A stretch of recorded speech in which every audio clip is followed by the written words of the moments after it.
সেই ব্যক্তিকে হত্যা করা যাবে। আবু দাউদ 4361 নম্বর হাদিস থেকে বর্ণিত,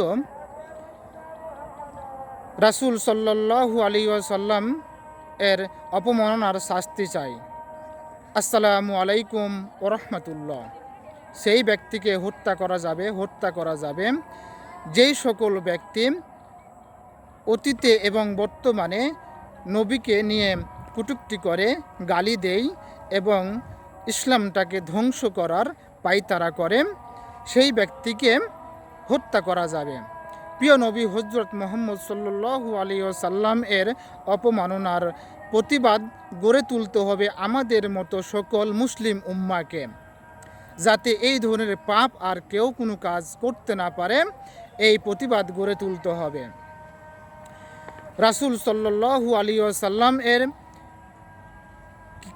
কেউ যদি গালি দেয়, কেউ যদি কটূক্তি করে, সেই ব্যক্তিকে হত্যা করা যাবে। আবু দাউদ 4361 নম্বর হাদিস থেকে বর্ণিত, সেই ব্যক্তিকে হত্যা করা যাবে। এই ধরনের কাজ যাতে কেউ করতে না পারে এবং এই ধরনের কাজ যাতে কেউ করার সাহস না পায়, সেই জন্য রাষ্ট্রীয়ভাবে তাদের শাস্তির দাবি জানাচ্ছি।